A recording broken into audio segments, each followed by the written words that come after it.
E aí galera, Hello World! Chegamos na aula 28 do curso DSOS, Desenvolvendo Sistemas Operacionais Simples. Nós vamos entender como funciona a tabela de posições interativas do teclado e também desenvolver mais algumas rotinas para imprimir os caracteres. Então, vamos começar!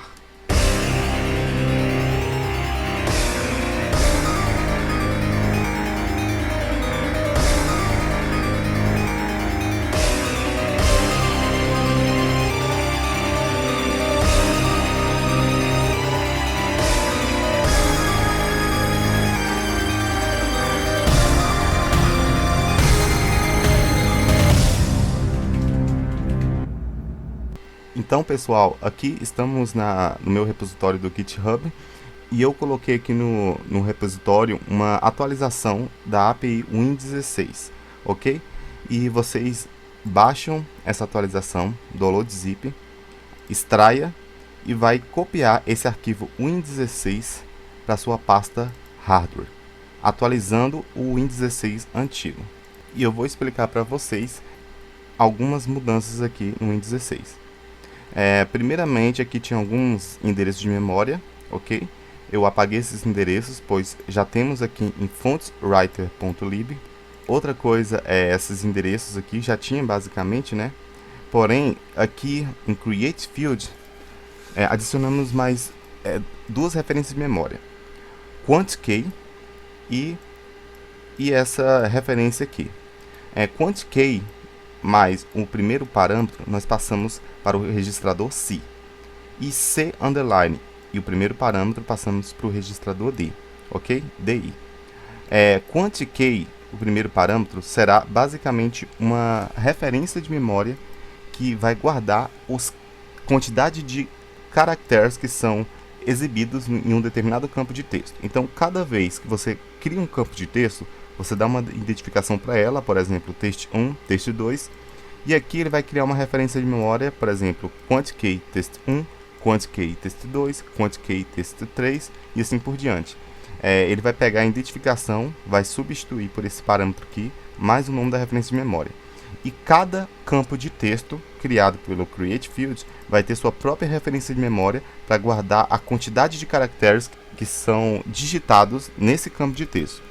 E a gente vai precisar dessa referência em algumas rotinas também para poder fazer o controle do cursor e dos dados que são digitados no campo de texto. E aqui a gente passa para DI o endereço de memória de C underline primeiro parâmetro. Do mesmo jeito que QuantKey, aqui poderia ser C underline test1, C underline test2, C underline test3 e etc. Ok? Isso vai depender da identificação que você colocou no primeiro parâmetro do Create Field. E aqui, nessa referência de memória, C underline 2 pontos, aqui 3 pontos, aqui ele tem um array de 50 posições, basicamente um buffer, inicialmente, né, de 50 posições, vamos dizer assim, mas a gente vai poder mudar isso aqui mais tarde, deixar de uma forma mais dinâmica. Aqui, nessa referência, ele vai guardar os caracteres que são digitados nesse campo de texto. Então, se a gente tem uma função, por exemplo, getText, né, para pegar o texto de um determinado campo de texto, ele vai pegar um endereço equivalente da referência de memória daquele campo de texto que foi criado e vai pegar os dados que estão nessa referência de memória. Então, cada vez que teclas são digitadas em um campo de texto, aquele campo de texto vai ter a sua específica referência de memória para guardar aqueles caracteres que são digitados, ok? E aí ele vai guardar aqui e a gente vai poder recuperar depois esses caracteres. Então passamos esses dois endereços para SI e DI e chamamos a rotina Save Positions. Em Save Positions eu fiz algumas atualizações que não sei se vocês perceberam que aqui tinha um limit call W1, limit call X1 e esses endereços de memória eram definidos aqui em cima. Como eu apaguei e a gente utiliza as mesmas referências de memória do fontswriter.lib, então eu tirei o 11 depois desses nomes, ok? E acrescentei mais algumas coisas aqui. Então, primeiramente, o Save Positions, ele tem um deslocamento em Count Positions, que é o contador de posições, que ele vai deslocar sempre mais 2 bytes, referente a uma words, né? e vai somar o endereço 3033 que está definido em positions mais bx, ou seja, mais o deslocamento, ok? E vai passar os valores de cada registrador para esses determinados endereços. Então, por exemplo, aqui é 0, começa com 0, então ele passa AX para 3033, certo? Aí soma o deslocamento mais 2, então vai ser 2. Então ele vai somar 3033 mais 2 e vai guardar algum valor de um registrador como CX, por exemplo. E aqui eu empilho esses registradores porque eles serão alterados, ok? E depois desempilho eles para poder recuperar os valores antigos. O que acontece? Eu até deixei comentado aqui, o quinto parâmetro do createField é basicamente AX, o sexto parâmetro é BX, o sétimo parâmetro, basicamente aqui, né, em cima, o sétimo parâmetro é CX e o oitavo parâmetro é DX. Aonde que esses registradores são definidos? Lá na API Win3D-Move.lib. Lá na rotina Window Create, onde a janela 3D é criada, as macros é passado como parâmetro os 4 registradores de AX até DX, ok? AX ele é equivalente à posição X, BX será equivalente à posição Y, CX é o comprimento daquele elemento, né? E DX é a altura daquele elemento, seja ela um campo de texto, um botão, etc. Então esses 4 registradores são modificados lá na API Win3D-Move.lib, ok? E eles são dinâmicos, eles são sempre alterados. E como esses 4 parâmetros são definidos com esses 4 registradores, então eu passo os valores desses registradores para os endereços de memória, que é a tabela de posições interativas. Começa no endereço 3033. Então a X vai ser equivalente à posição X e vamos passar para o endereço 3033. E aqui CX é basicamente o comprimento. Então nós passamos o comprimento para o próximo endereço, beleza? Ok. A X aqui tem um limite call W. AX é a posição X, CX é um comprimento. Então, aqui eu somo a posição X mais o comprimento para obter a coluna final de determinado elemento, seja ele um campo de texto ou um botão, ok? Então, vai guardar em limite call W, ou seja, o limite da coluna do comprimento, ok? Que será um auxiliar para identificar o limite até onde os caracteres serão imprimidos em um determinado espaço, vamos dizer assim, um espaço de texto, ok?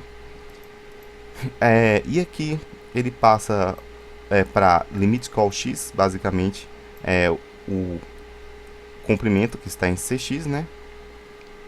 Não, basicamente ele passa o limit call x, ele passa a posição x, porque a gente precisa ter esse auxiliar aqui, pois as posições de memória referente à posição X, né, como 3033, que é a posição inicial, e function right também, que tem a position X, que é um auxiliar, esses dois endereços, eles são sempre alterados a cada vez que uma tecla é digitada, certo?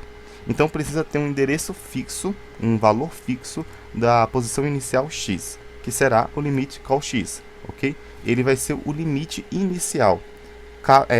Isso vai servir muito para a tecla backspace quando uma tecla estiver sendo apagada. Então, quando ela estiver sendo apagada, o cursor ele deve ter uma posição limite inicial, onde ele não pode passar daquele limite. Então, quer dizer que existe um limite inicial do campo de texto e um limite final. Entre esses dois limites, as teclas devem ser imprimidas dentro desses limites, ok? Para não poder imprimir em qualquer área da tela, apenas dentro de campos de texto. Aqui, como a gente falou que se e DI tem o endereço de memória da quantidade de teclas, endereço de memória dos dados que são digitados nos campos, a gente passa esse endereço, né, da quantidade de teclas para posição, essa posição de memória aqui, ok? É só você fazer o cálculo aqui em Count Positions, qual é o deslocamento, até onde que veio o deslocamento, e DI nós passamos o endereço da referência de memória aqui, beleza?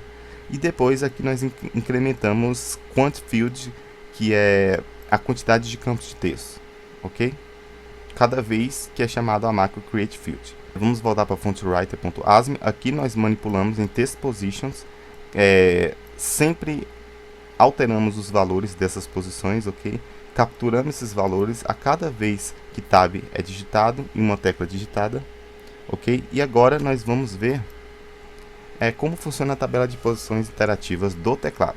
Como vocês podem ver, aqui eu coloquei uma descrição: tabela de posições interativas do teclado e tabela de posições interativas do mouse, que ainda a gente não fez. Mas a tabela de posições interativas do mouse é quase igual ao do teclado, ok? Só muda algumas coisas. Inicialmente, cada endereço vai ter 12 entradas.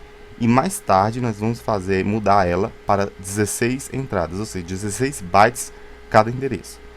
Por exemplo, como a gente sabe que a nossa tabela começa na posição 3033. Aqui em fontwriter.lib nós pode ver aqui positions 3033. É tanto manipulado aqui em positions, ok?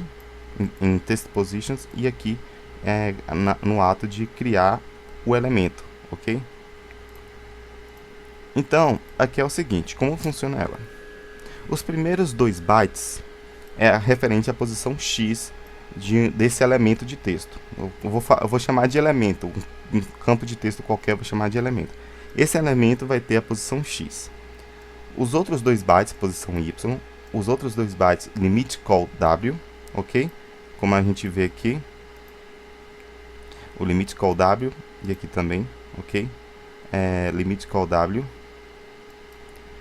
Então, aqui nós temos o limit call W, que é o limite do comprimento, da coluna de comprimento. Limit call X, que é um auxiliar do limite da posição X, ok? Quantidade de teclas, que vai armazenar o endereço, que vai estar o número de quantidade de teclas que são digitadas dentro desse elemento. E chars, que é basicamente aquele endereço que a gente viu em create field, logo acima, C, underline, e o identificador desse campo de texto, ok? Então, será basicamente o chars, que é o endereço onde os dados de caracteres são digitados nesses elementos.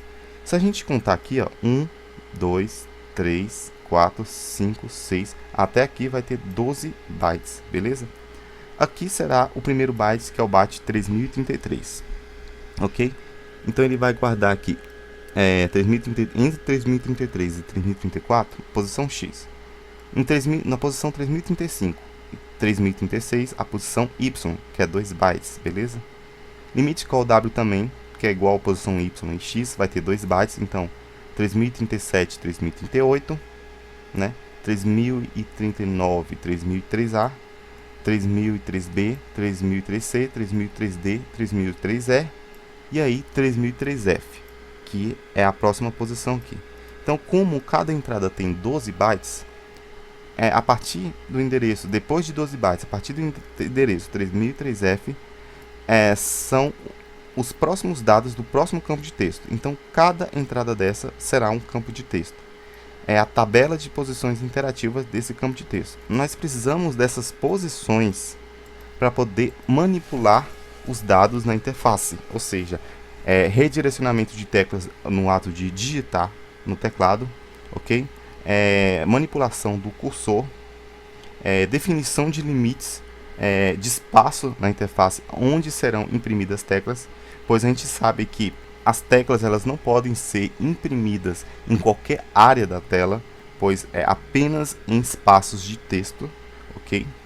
E lugares que são escrevíveis, por exemplo, não podemos escrever em botões, por exemplo, tem que ser em campos de texto ou editores de texto ou outra coisa que é digitável, vamos dizer assim. Então, cada entrada dessa é referente a um campo de texto e tem 12 bytes por enquanto. E aqui tem a continuação, 3057, assim por diante, beleza? Inicialmente, como eu falei, ela tem 12 bytes. A posição X, ela tem o seu limite call W, né? Limite da coluna de comprimento e o limite da coluna X, que é um auxiliar, ok?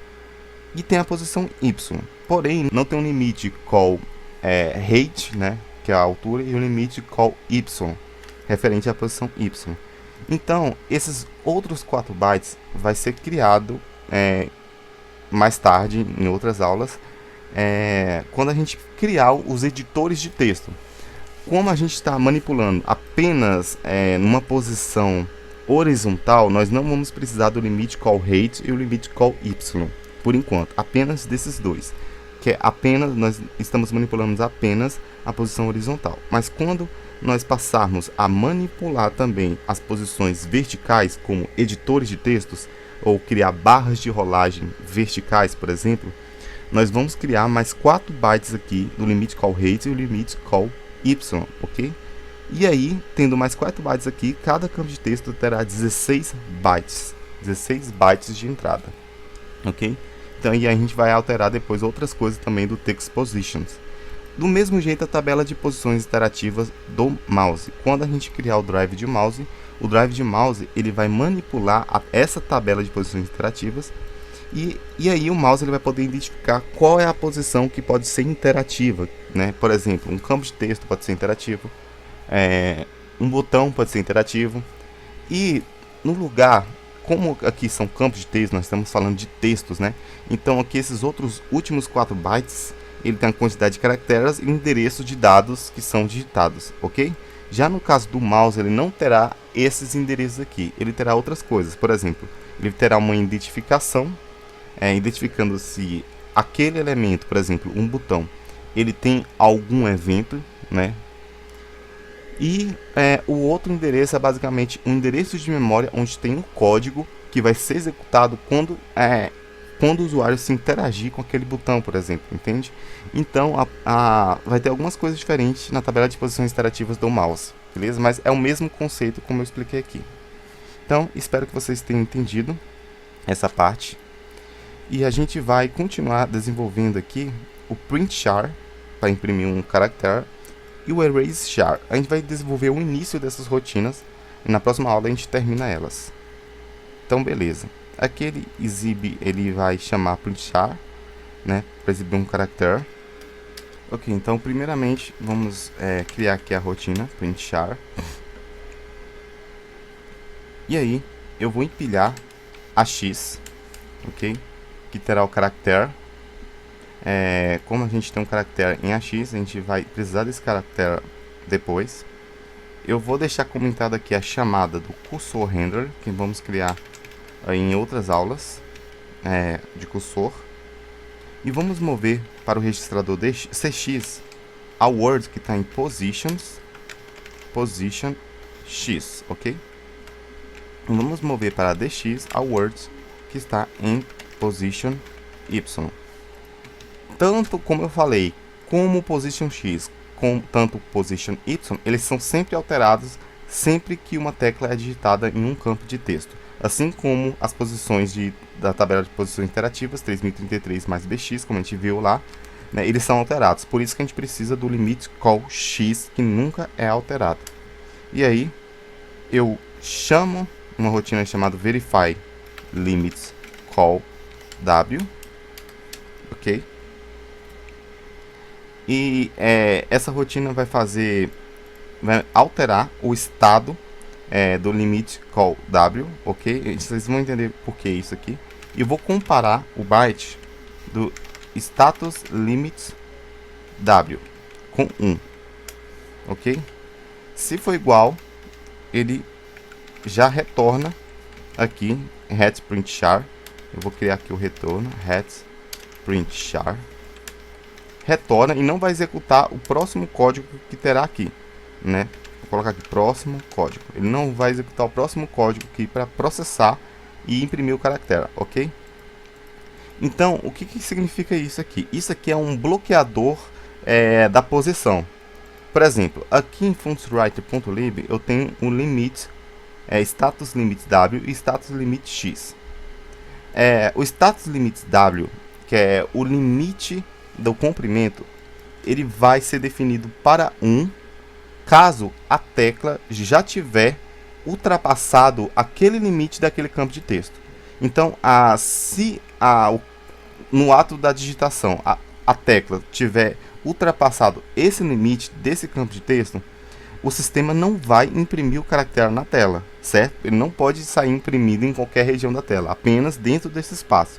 Então, o limite W, o verify limit call W, ele é uma rotina que vai alterar esse estado, né, sempre que ultrapassar o limite do comprimento, certo? E a gente vai criar aqui logo abaixo, verify limit call w, ok?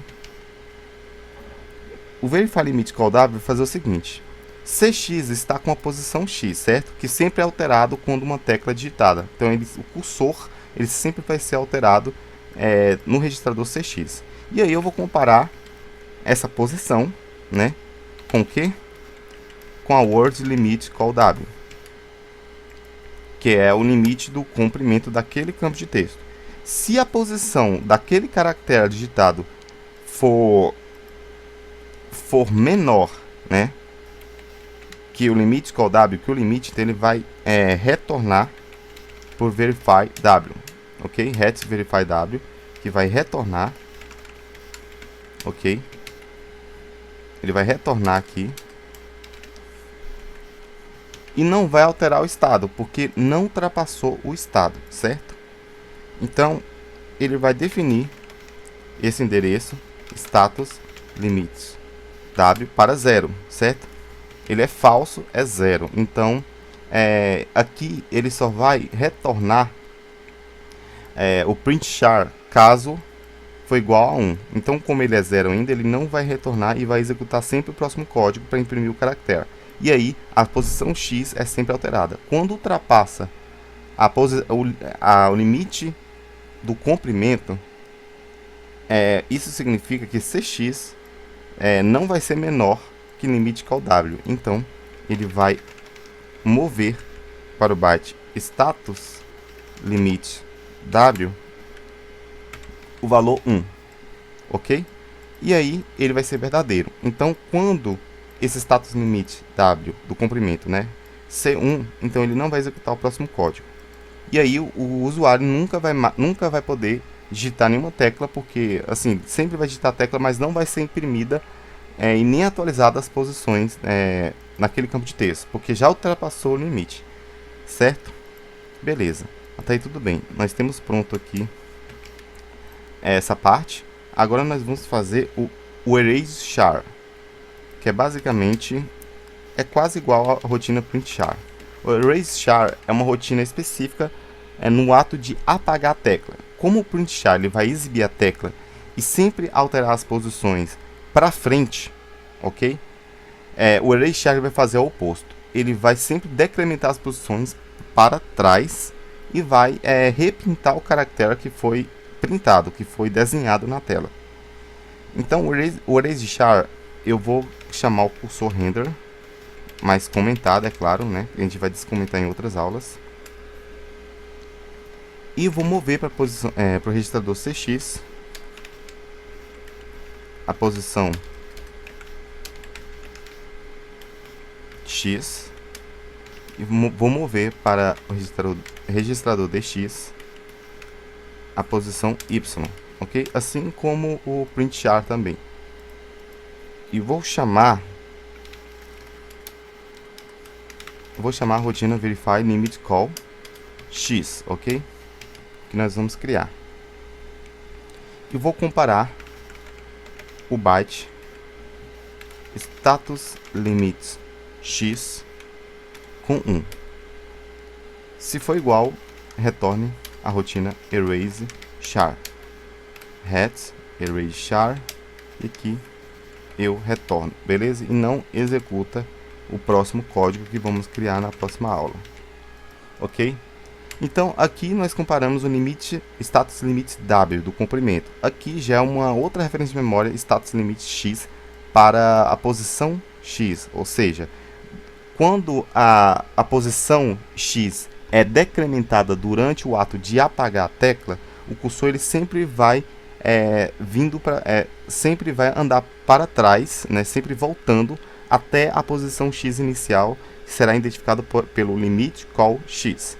Quando passar desse limite da posição x, ou seja, quando ser menor do que a posição x, ele não vai exibir a tecla. Vai exibir a tecla apenas dentro daquele espaço a partir da posição inicial, certo? Então nós precisamos também ter uma outra rotina, que eu vou até copiar essa aqui, e vou alterar algumas coisas. E vou alterar aqui para x, limit call W também para X, hat verify W para hat verify X, status limit W para X e status limit W para X. E aqui, nessa rotina, eu altero para X também. Então a única diferença aqui é que vai ter W, sempre depois, né? E aqui vai ter X, beleza? Mas a lógica é a mesma.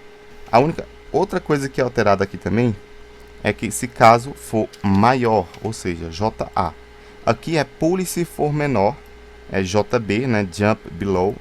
Pule se for, salte se for menor do que o limite da coluna de comprimento, certo? Se o registrador CX, que é a posição X, for menor. Aqui é se a posição X for maior do que o limite call X, ok? Então ele sempre vai retornar e nunca vai alterar o status do limite, sempre quando for maior, até o momento que for menor. Quando for menor, ele altera o estado aqui, e aqui no erase char ele nunca vai executar o próximo código, né, para apagar o caractere, ok? Então beleza, a gente desenvolveu essa parte aqui nessa aula, ok? Então nós temos aqui o processador de caracteres, que vai ter o bloqueador das teclas de comando, vai verificar se o cursor foco está focado, né? Se basicamente o cursor está focado em um determinado campo de texto, e se a tecla Tab foi pressionada, ou seja, se foi selecionado algum campo de texto, e se for, ele vai verificar as teclas de comando. Se não for nenhuma tecla de comando, ele vai executar o cálculo para identificar o deslocamento na matriz de fontes, baseado no scan code que foi recebido. E aí ele vai executar as rotinas print char para imprimir o caractere. Se for backspace, se a tecla for backspace, ele vai executar a rotina erase, que vai chamar erase char.